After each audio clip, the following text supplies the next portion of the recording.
Basically आज हम लोग जो चैप्टर नंबर 2 है किनेसियम थ्योरी, उसके बारे में हम लोग डिस्कशन करने वाले हैं। हम लोग सबसे पहले इस चैप्टर का जो बेसिक कॉन्सेप्ट है, जिसको अगर हम लोग नहीं जानेंगे तो आगे आने वाला जो कॉन्सेप्ट है वो हम लोग को पहाड़ लगेगा। ठीक है, तो इसीलिए ये सारा टॉपिक को हम लोग आज रिवीजन करेंगे, बहुत बढ़िया से रिवीजन करेंगे। स्टार्ट करेंगे हम लोग। सबसे पहला एग्रीगेट डिमांड। सर ये एग्रीगेट डिमांड होता क्या है, सबसे पहले तुम समझो इसका बेसिक।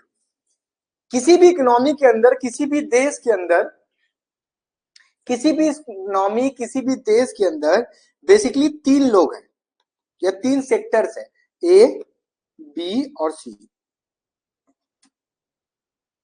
सर ए कौन है, बी कौन है और सी कौन है? ठीक है, A for household, B for firm और सी किसके लिए हो जाएगा? गवर्नमेंट। तो बेसिकली किसी भी कंट्री के अंदर, किसी भी इकोनॉमिक सिस्टम के अंदर आप लोग को ये तीन पर्सन ही देखने मिलेगा, एक हाउस होल्ड, एक फर्म और एक गवर्नमेंट। और अभी हम लोग पढ़ने वाले हैं एडी। एडी का मतलब होता है एग्रीगेट डिमांड। एग्रीगेट डिमांड पढ़ने से पहले हमको कोई बताएगा कि डिमांड क्या होता है? डिमांड का मतलब होता है डी और पी, डिजायर और परचेजिंग पावर। किसी भी सामान को खरीदने का डिजायर और उसका अगर परचेजिंग पावर मेरे पास है तो उसको हम लोग डिमांड बोलेंगे।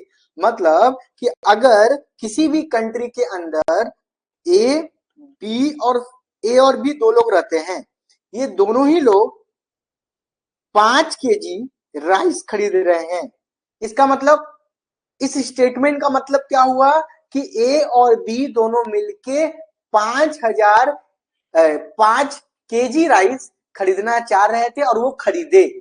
तो ये 5 kg हम लोग बोल सकते हैं ना कि यही तो डिमांड है सर।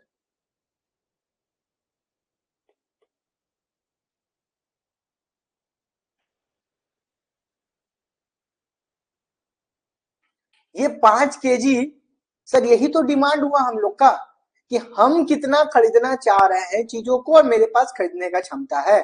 और अगर मेरे पास खरीदने का क्षमता है और अगर हम खरीदते हैं तो सर यही तो हो गया डिमांड। क्लियर कट बात। तो यही डिमांड को जब हम पूरा टोटल कंट्री का डिमांड के बारे में बात करेंगे, कि चाहे वो गवर्नमेंट हो, चाहे वो कोई कंपनी हो, चाहे वो कोई पब्लिक हो, ये तीनों मिलके कितना सामान को खरीदना चाहते हैं या फिर कितना सामान को खरीद रहे हैं, उसको हम लोग बोलेंगे एग्रीगेट डिमांड।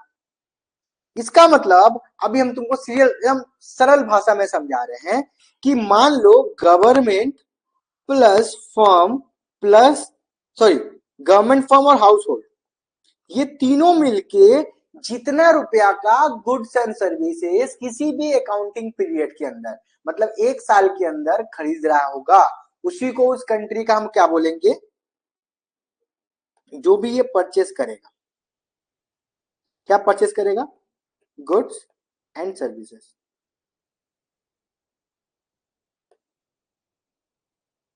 जी, एफ और एच जो भी परचेस करेगा गुड्स एंड सर्विसेज, वो amount of goods and services को हम लोग क्या बोलेंगे?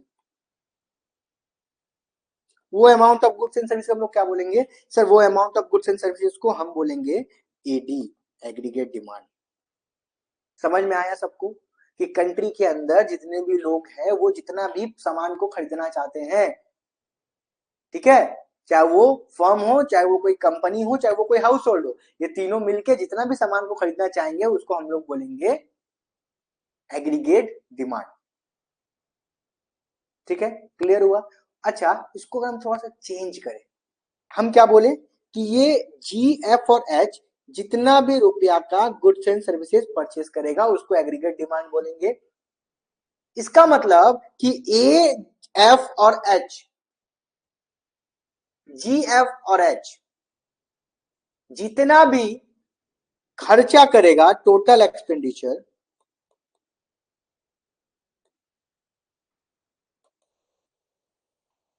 सर आप इसी को एग्रीगेट डिमांड बोलोगे। फिर से रिपीट कर रहे हैं, एग्रीगेट डिमांड का मतलब एक साल के अंदर तुम्हारे कंट्री के जो भी 3 बेसिक स्ट्रक्चर पिलर्स है, कौन कौन, गवर्नमेंट, फर्म्स और हाउस होल्ड। हाउस होल्ड मतलब हम लोग, गवर्नमेंट मतलब सरकार, और फर्म्स का मतलब कंपनीज। ये तीनों मिलके जितना रुपया का भी गुड्स एंड सर्विसेज आपसे खरीदेंगे या डिमांड करेंगे उसको बोलेंगे एग्रीगेट डिमांड। अच्छा, डिमांड करेंगे मतलब खरीदेंगे, खरीदेंगे मतलब खर्चा करेंगे। तो हम लोग ऐसे बोल सकते हैं कि aggregate demand equal to total expenditure of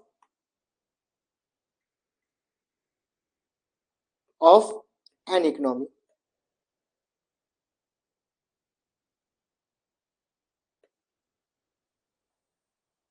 बोलो ये चीज समझ में आया कि नहीं समझ में आया सबको? सबको ये चीज समझ में आया या नहीं समझ में आया? पहला टॉपिक हम लोग एग्रीगेट डिमांड पढ़े। क्या है ये एग्रीगेट डिमांड? तो आप पढ़ेंगे यहाँ पे। Aggregate demand means total demand of final goods and services in economy. किसी भी कंट्री के अंदर टोटल जितना डिमांड आ रहा है उसको हम लोग बोलेंगे aggregate demand. It is also mean the aggregate और total expenditure of final goods and services in economy. किसी भी इकोनॉमी के अंदर जितना टोटल गुड्स एंड सर्विसेज के पीछे खर्चा किया जा रहा है, हम एक कार के लिए खर्चा कर रहे हैं तो वो डिमांड हुआ ना, हम उसको डिमांड किए, मेरे पास परचेसिंग पावर भी था, खरीदने का चाहत था, दोनों ही चीज था, दोनों को हम लोग एग्रीगेट डिमांड बोलेंगे या फिर टोटल एक्सपेंडिचर बोलेंगे। AD is defined as total amount of money which all the sectors, अब ये ऑल द सेक्टर्स कौन कौन होगा, firms, sorry household, firms और government are ready to expend on a purchase of goods and services produce in a economy during a given period. कोई भी given period के अंदर जो 3 बेसिक सेक्टर वाला था, अब सेक्टर वाला कौन था, जीएफएच, जीएफएच, जीएफएच, ठीक है। जीएफएच का मतलब G for government, F for firm, H for household, GFH, ठीक। तो ये जीएफएच मिल के जितना रुपया का भी, जितना अमाउंट ऑफ मनी का वो डिमांड करेगा या खरीदेगा या फिर एक्सपेंड करेगा उसको हम लोग बोलेंगे एग्रीगेट डिमांड। चलो, alternatively it is the total expenditure which the community extend sorry intent to incurred on purchase of goods and services. मतलब देखो वही चीज फिर घुमा के, thus aggregate demand is also known as, या फिर एग्रीगेट डिमांड को हम लोग क्या बोलते हैं, एग्रीगेट एक्सपेंडिचर। यहां तक किसी को डाउट है या कोई चीज जो नहीं समझ में आया तो बोलो, फिर से बताएं। 3 पॉइंट, 3 पॉइंट कौन सा, देखो नोट्स दे देंगे एक बार हम, अल्टरनेटिव भी, अच्छा अच्छा क्या लिखा है देखो, लिखा हुआ है it is a total expenditure which the community intend to incurred on goods and services, purchase of goods and services. इसका मतलब समझो, देखो अभी जो हम लोग बताए कि एक कम्युनिटी है, ये जितना भी गुड्स एंड सर्विसेज के पीछे एक्सपेंड करेगा या इंटेंट टू एक्सपेंड करेगा, कि हम कोई सामान लेना है, उसको हम लोग बोलेंगे एग्रीगेट डिमांड, या उसी को बोलेंगे हम लोग एग्रीगेट एक्सपेंडिचर। नेक्स्ट आते हैं, नेक्स्ट क्या है, इफ टोटल इंटेंडेड, अच्छा आगे हम लोग पढ़ेंगे टोटल इंटेंडेड। अच्छा, इंटेंडेड का मतलब क्या होता है, आप दिखा रहे हो कि हम इतना रुपए पैसा डालेंगे, आप दिखा रहे हो हम इतना मेहनत करेंगे, आप दिखा रहे हो हम इतना खर्चा करेंगे, इसको बोलते हैं इंटेंडेड, मतलब इंटेंड दिखा रहे हैं। और इसको इकोनॉमिक्स के पास में बोलते हैं एक्सेंट, क्या बोलते हैं, एक्स एंड।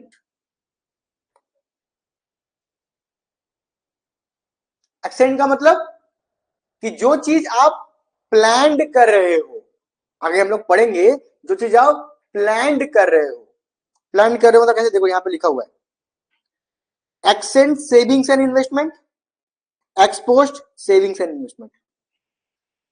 एक्सेंट का मतलब देखो लिखा हुआ है the savings which are planned or desired to intended to be made by all the household in economy at a different income, at a different level of income during a period of a time is called accent saving.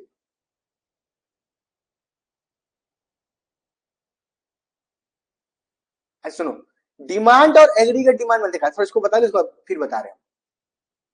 तो सबसे पहला चीज accent क्या होता है? Accent का मतलब हम कितना सेविंग्स करना चाहते हैं, हम कितना इन्वेस्टमेंट करना चाहते हैं, कितना सेविंग करना चाहते हैं, कितना इन्वेस्ट करना चाहते हैं, ये हम प्लान कर रहे हैं, तो उसको हम लोग बोलेंगे एक्सेंट। और जितना हम एक्चुअल में करेंगे सेव, जितना हम एक्चुअल में इन्वेस्ट करेंगे उसको बोलेंगे एक्सपोज्ड। डिमांड और एग्रीगेट डिमांड में क्या अंतर है, अब सुन लो ये वाला। पहले एक्सेंट एक्सपोज समझ में आ सबको? चैट में लिख दो अगर आ गया तो यस सर। तो एक्सेंट और एक्सपोज समझ में आ गया। अब what are the difference between demand and aggregate demand? Demand का मतलब एक लोग का डिमांड होता है। डिमांड, सुनो, डिमांड एक माइक्रो इकोनॉमिक्स का कॉन्सेप्ट है कि हम किसी भी सामान को खरीदना चाह रहे हैं, कितना खरीदना चाहेंगे, जितना मेरा परचेजिंग पावर होगा, जितना मेरा परचेजिंग पावर होगा। तो ये मेरा हो गया क्या, एक्सेंट सेविंग्स। और अगर तुम इस महीना में 6,000 रुपया बचा लिया तो ये हो जाएगा एक्सपोज्ड सेविंग। जितना एक्चुअल में होगा एक्सपोज्ड, जितना हम प्लान करेंगे, जितना हम सोचेंगे या मेरा जितना इंटेंट रहेगा उसको हम लोग बोलेंगे एक्सेंट। क्लियर बात? अब डिमांड और एग्रीगेट डिमांड में क्या अंतर है? डिमांड का मतलब देखो क्या है कि हम कितना डिमांड कर रहे हैं, एक आदमी का डिमांड हम बोल सकते हैं। Demand is a desire of purchase any commodity backed by purchasing power. किसी भी सामान को खरीदने का चाहत और उस पर अगर खरीदने का क्षमता होगा तो उसको हम लोग डिमांड बोलेंगे। एग्रीगेट डिमांड का मतलब तुम्हारे कंट्री के अंदर जो 3 बेसिक पिलर्स है, पहला हो गया तुम खुद मतलब हाउस होल्ड, दूसरा हो गया गवर्नमेंट, और तीसरा हो गया मेरा फर्म्स। ये तीनों मिलके जितना भी सामान खरीदना चाहेंगे उसको बोलेंगे aggregate demand. Total aggregate demand. ठीक है, चलो अब इसके बाद क्या है,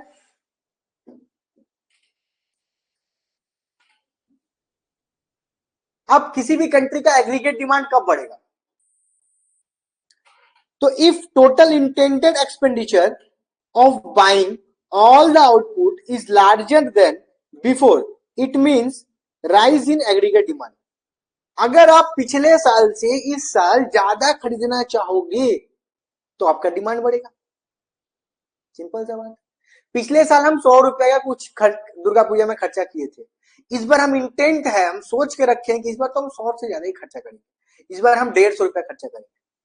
तो इसका मतलब क्या है, मेरा एग्रीगेट डिमांड बढ़ने वाला है या फिर एग्रीगेट डिमांड बढ़ेगा। इसके बाद if people decided to expend less than the available output, और अगर आप सोच रहे हो कि अभी मार्केट में जितना सामान है, पिछले साल हम 100 रुपया खर्चा कर दिए थे, इस बार 100 रुपया से कम खर्चा करेंगे, तो आपका एग्रीगेट डिमांड क्या हो जाएगा, फॉल्स, मतलब एग्रीगेट डिमांड कम हो जाएगा। अब aggregate demand is the total expenditure on consumption and investment. मतलब एडी, एग्रीगेट डिमांड, बेसिकली दो चीजों को से मिलकर बना हुआ है, बेसिकली दो चीज से। पहला कंजप्शन, कि आप सामान को यूज करने के लिए कितना खरीद रहे हो, और दूसरा इन्वेस्टमेंट। क्यों, देखो फिर से बता रहे हैं हम, ये ए बी और सी, ये ए बी और सी, ये अगर कोई सामान को खरीदेगा या फिर जितना ये खर्चा करेगा, हम बोले ना जितना हमको चाहिए हम उतना ही खर्चा करेंगे। सिंपल सा बात है, वही मेरा डिमांड होगा। डिमांड दिखता है हमको, डिमांड नहीं दिखता हमको, क्वांटिटी दिखता है कि अगर मार्केट में 10,000 पीस कुछ भी चीज बिका है तो उसका डिमांड 10,000 पीस है। चावल अगर 5 केजी बिका है तो चावल का डिमांड 5 केजी है। तो इसीलिए क्या तुम हम लोग को हमको बताना, क्या हम जितना खर्चा करेंगे उससे ज्यादा तो डिमांड हो नहीं सकता है, जितना खर्चा करेंगे उसके बराबर ही डिमांड होगा। अब ये खर्चा दो टाइप से होता है, जो एक्सपेंडिचर है ये दो टाइप से होता है, एक सी और प्लस आई। सी फॉर होता है कंजप्शन, मेरा इनकम आया 10,000 रुपया मेरा इनकम आया। अब मेरे पास 10,000 रुपया है, तो हम 10,000 रुपया तक का इंटेंट कर सकते हैं खर्चा करने का। अब ये खर्चा हम कहाँ कहाँ करेंगे? ये खर्चा हम कर सकते हैं पहला कंजप्शन के ऊपर, कपड़ा ले लिए, खाना खा लिए, इधर उधर खर्चे में कंजप्शन के ऊपर, रिचार्ज कर लिए कंजप्शन के ऊपर। और 8,000, 10,000 में से 8,000 हम खर्चा कर दिए। 10,000 में से 8,000 हम खर्चा कर दिए, 2,000 बच गया, तो 2,000 हम बैंक में रख सकते हैं, हम शेयर मार्केट में डाल सकते हैं, या कहीं ना कहीं इन्वेस्ट कर सकते हैं, जिसको मतलब इन्वेस्ट कर देंगे। तो नेक्स्ट टॉपिक हम लोग आता है, what are the main components of aggregate demand.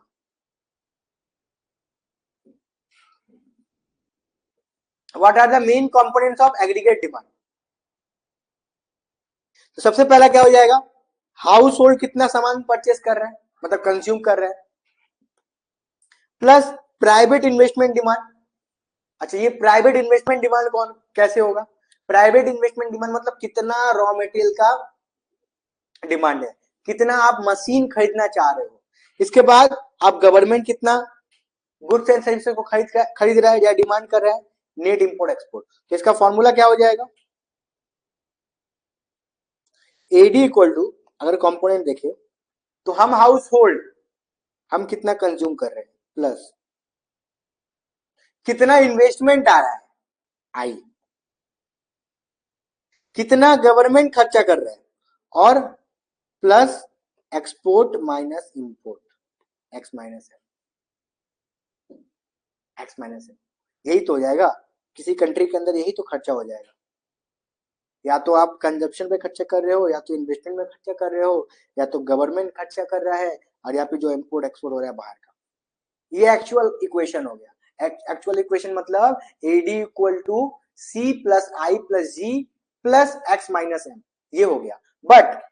But जो कीन्स का थ्योरीज है,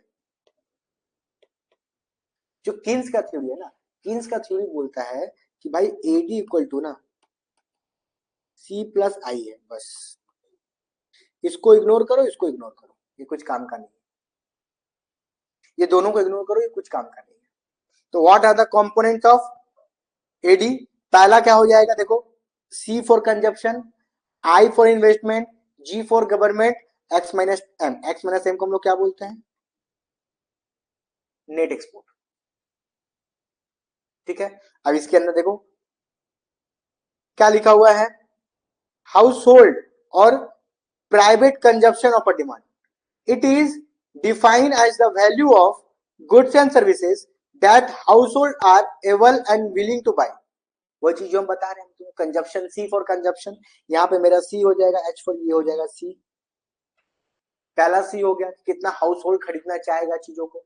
सेकंड आता है आई, आई का मतलब private investment demand, it refers to planned expenditure on the creation of new capital assets like machine, building, raw material by a private entrepreneur. मतलब एक firm के द्वारा कितना रुपया इन्वेस्ट किया जा रहा है। अब आप इन्वेस्ट कहाँ करोगे, आप इन्वेस्ट करोगे मशीन लेने में, आप इन्वेस्ट करोगे बिल्डिंग बनाने में, आप इन्वेस्ट करोगे रॉ मटेरियल के लिए। तो ये सब क्या हो जाएगा मेरा प्राइवेट इन्वेस्टमेंट। फिर आता है government, government demand for goods and services.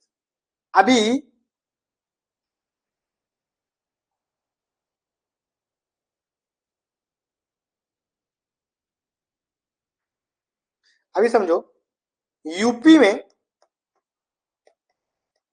100 KG चावल कोई किसान बेचना चाहते हैं, तो ये किसको देगा, गवर्नमेंट को देगा।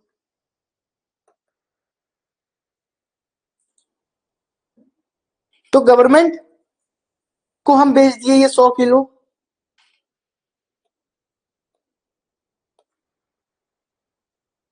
ये 100 किलो हम गवर्नमेंट को बेच दिए। अब ये गवर्नमेंट यहां से जब कोलकाता लेके आएगा ये चावल को, तो क्या मोदी जी अपने सर पे उठा के लेके आएंगे, बोलो तो, मोदी जी अपने सर पे उठा के लेके आएंगे? नहीं, वो एक ट्रक ड्राइवर का सर्विस लेंगे, गवर्नमेंट इसको इसका सर्विस लेगा और फिर हमको कोलकाता पहुंचाएगा। तो इससे हमको ये समझ में आ रहा है कि गवर्नमेंट जो है वो भी इंसान का गुड्स और सर्विस को लिया, मतलब खरीदा, परचेज किया, करके तुम्हारे पास डिलीवर कर रहे हैं। तो इसलिए क्या हो जाएगा, जी फॉर गवर्नमेंट डिमांड लिखा हुआ है। It refers to government plan expenditure on purchase of consumer and capital goods to fulfil the common needs of society. Common needs of society के लिए आपका गवर्नमेंट भी आपका गुड्स एंड सर्विसेज को खरीदना चाहेगा। इसके बाद नेट इंपोर्ट एक्सपोर्ट, बहुत बार तुम लोगों को बता दिए कितना हम बाहर से सामान मंगवाए हैं इंपोर्ट, कितना हम बाहर सामान भेजे एक्सपोर्ट। ये मेरा हो जाएगा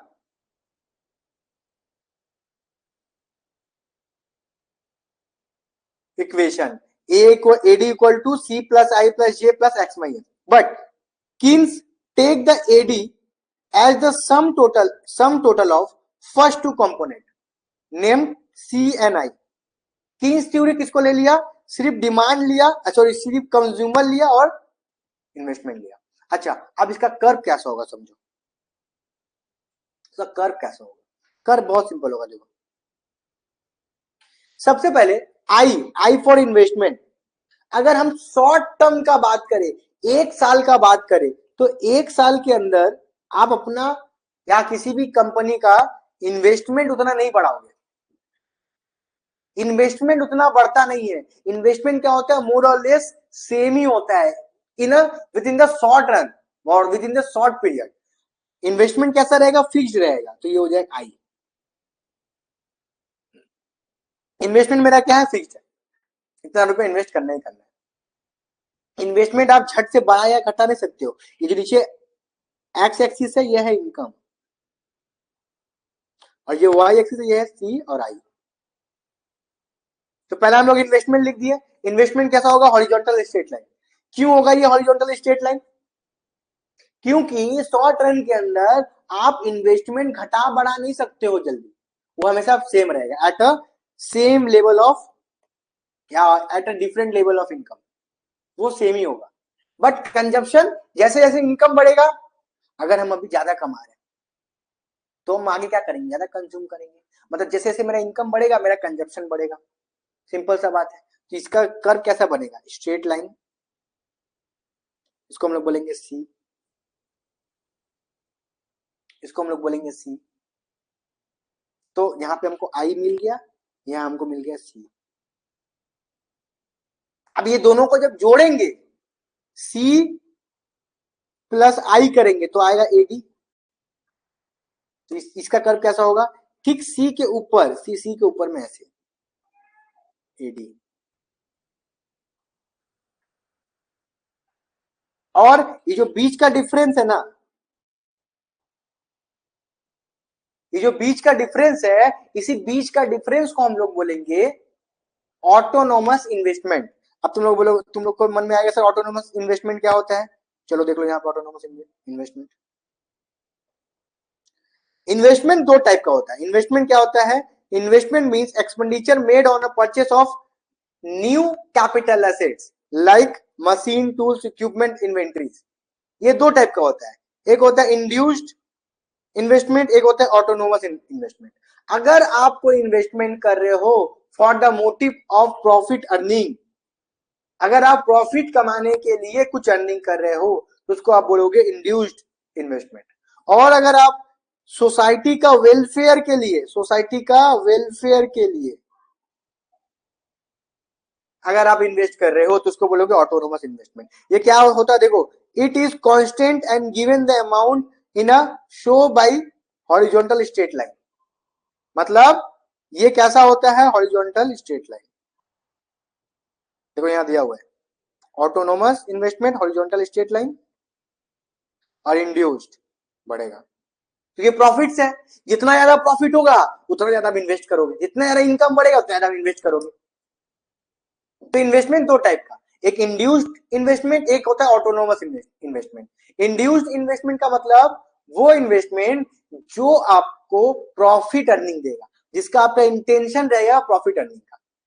और दूसरा तरफ ऑटोनोमस इन्वेस्टमेंट का मतलब वो इन्वेस्टमेंट, याद रखना ऑटोनोमस इन्वेस्टमेंट का मतलब वो इन्वेस्टमेंट, जो इन्वेस्टमेंट आप ना प्रॉफिट अर्निंग के लिए नहीं, सोशल वेलफेयर के लिए करोगे। क्लियर हुआ? तो ये जो आई था, ये जो हमने कर्व बनाए, ये कौन सा है, ये कौन सा है, ये है ऑटोनोमस इन्वेस्टमेंट स्ट्रेट लाइन। और ये जो एडी और सी के बीच में जो डिफरेंस है ना, ये इसी आई का डिफरेंस है, मतलब इन्वेस्टमेंट का डिफरेंस है, ऑटोनोमस इन्वेस्टमेंट का डिफरेंस है और कुछ नहीं, वरना ये दोनों मिल जाता, सेम हो जाता। चलो देखो, अभी देखो यहां पे भी वही सेम चीज लिखे हम। Investment curve is a straight line parallel to x-axis because, according to Keynes, level of investment remain constant at all level of income during a short period.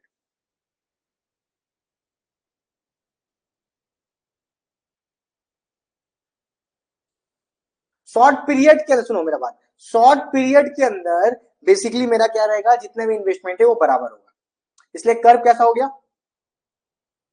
Curve भी मेरा हो जाएगा हॉरिजॉन्टल स्ट्रेट लाइन, ऐसा straight, ऐसा। इसके बाद AD, aggregate demand, ये क्या है, the aggregate demand curve is obtain by adding the fixed income of investment to consumption expenditure. AD curve is positively sloping and parallel to consumption curve. The gap between C and AD is equal to the autonomous investment. जो भी हम बोले कि आप जैसे जैसे income बढ़ाओगे वैसे वैसे आपका इन्वेस्टमेंट तो कुछ साल बाद, मतलब जब in a longer view, in a broader view में तुम चेंज करोगे, बट शॉर्ट पीरियड में क्या होगा, शॉर्ट पीरियड में नहीं चेंज करोगे। शॉर्ट पीरियड में अगर आपका इनकम बढ़ रहा है तो आप अपना कंजप्शन बढ़ाते रहोगे। ये पहले आप नॉर्मल गाड़ी पहनते थे, अब जब ज्यादा इनकम होगा तो इन्वेस्टमेंट तो शॉर्ट रन में आप चेंज नहीं करोगे, बट कंजप्शन चेंज करोगे। कंजप्शन कैसे चेंज करोगे, आपको ज्यादा अच्छा चीज पहनना स्टार्ट करोगे, थोड़ा सा आप ब्रांडेड ब्रांडेड चीज देखने लगोगे। पहले नहीं तो जो मिलता था वो पहनते थे, बट जब कुछ थोड़ा इनकम बढ़ जाएगा तुम्हारा, तुम क्या ब्रांडेड सोचोगे, कुछ भी लोगो तो ब्रांडेड बोलोगे। हम जा रहे हैं नाश्ता करने, भैया कचौड़ी दीजिए, तो ब्रांडेड कचौड़ी दीजिएगा। ब्रांडेड कचौड़ी मतलब हम जाके घोष में कचौड़ी खाए, घोष। अच्छा, next, AD curve has a positive slope, which means when income increases, AD expenditure also increases. ये हमेशा क्या है, सुनो, ये हमेशा यहां से पैरेलल है, ये एकदम सीधा। इसका मतलब जैसे जैसे इनकम बढ़ेगा मेरा कंजप्शन भी बढ़ेगा और एग्रीगेट डिमांड भी बढ़ेगा। अगर हम रिलेशन का बात करें, सुनो रिलेशन का अगर बात करें, तो एडी के साथ सी का रिलेशन क्या है, ये बढ़ेगा तो ये भी बढ़ेगा, ये घटेगा तो ये भी घटेगा। बट एडी के साथ इन्वेस्टमेंट का क्या है, एडी बढ़े या घटे, इन्वेस्टमेंट क्या रहेगा, हमेशा फिक्स्ड रहेगा इन शॉर्ट पीरियड।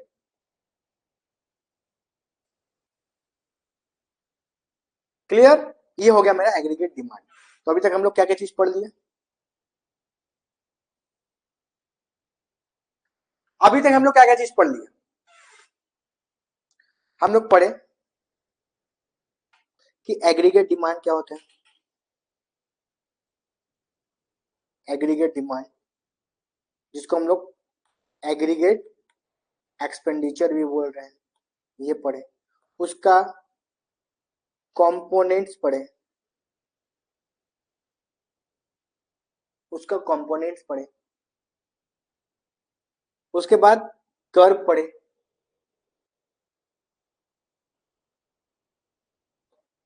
कर्व पढ़े, ठीक, कंपोनेंट्स पढ़े, एक्सेंट पढ़े,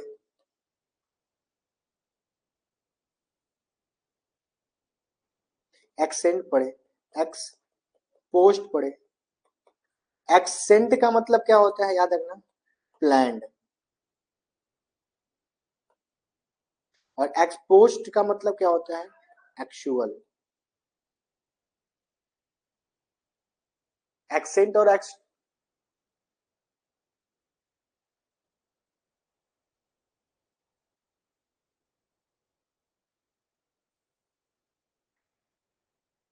हाँ देखो, रंजना का क्वेश्चन है कि इन्वेस्टमेंट तो बढ़ते घटते रहेगा, सुनो, इन्वेस्टमेंट तो बढ़ते घटते रहेगा, बट शॉर्ट रन का बात करो, एक साल के अंदर बहुत रेयर चांस है, 99.99% चांस है, 99.9% चांस है कि आपका जब इनकम बढ़ेगा ना, आप इन्वेस्टमेंट को नहीं बढ़ाओगे।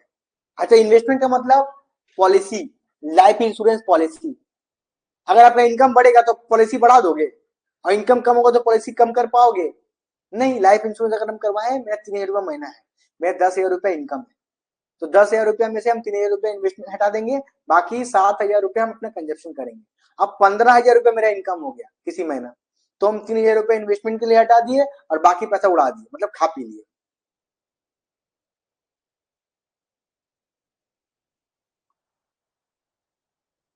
ठीक है, तो अभी बात रहा इन्वेस्टमेंट का ऑटोनोमस और इंड्यूस होने का मतलब। तो इंड्यूस का मतलब जो आप प्रॉफिट अर्निंग के लिए कर रहे हो, आप लैंड एंड बिल्डिंग ले लोगे, आप लैंड एंड बिल्डिंग ले ले रहे हो, ठीक है, मशीनरी ले रहे हो, कैपिटल असेट्स ले ले रहे हो फॉर द प्रॉफिट मोटिव, तो वो होगा। ऑटोनोमस का मतलब सोशल वेलफेयर के ऊपर, बेसिकली वो गवर्नमेंट करता है। और हम लोग यहाँ पे जो आई ले रहे हैं, सुनो, हम लोग जो यहाँ पे आई ले रहे हैं, ये जो यहाँ पे आई ले रहे हैं, आई, ये इंड्यूस्ड नहीं है, ये ऑटोनोमस है। इन्वेस्टमेंट और एक्सपेंडिचर क्या है, यही तो। देखो, अगर मेरा इनकम 10 रुपया है, 10,000 रुपया है, तो ये 10,000 रुपया मेरा खर्चा होगा, इससे ज्यादा तो होने से रहा। अब ये खर्चा हम या तो कंजप्शन के ऊपर करें या तो इन्वेस्टमेंट के ऊपर करें। अब ये 10,000 में हम 7,000 रुपया खर्चा कर लिए और 3,000 रुपया अपने LIC का प्रीमियम भर दिए, इंश्योरेंस करवा लिया। तो बताओ मेरा इन्वेस्टमेंट कितना हुआ? 3,000।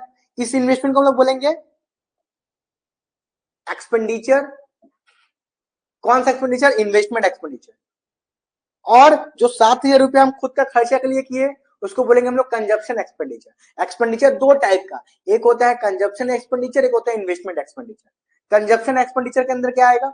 जो हम कंज्यूम करेंगे। और एक्सपेंडिचर जब हम इन्वेस्ट करेंगे, उसको उस टाइम पे आ जाएगा इन्वेस्टमेंट एक्सपेंडिचर।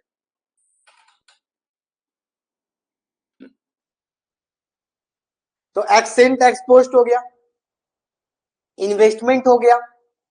इसके बाद नेक्स्ट क्लास में, मतलब नेक्स्ट जो क्लास होगा कल के क्लास में हम लोग डिस्कशन करेंगे, या फिर हो सकता है कि आज रात को क्लास हो सकता है। जब मैं बोलता हूं तो इसका मतलब यह है कि मैं कोशिश कर रहा हूं कि करवाऊं, क्योंकि और भी सारा बैच होता है ना। अब हम जैसे ही हम बोल देते हैं कि रात को क्लास हो सकता है, अगर होगा तो मैसेज कर देंगे।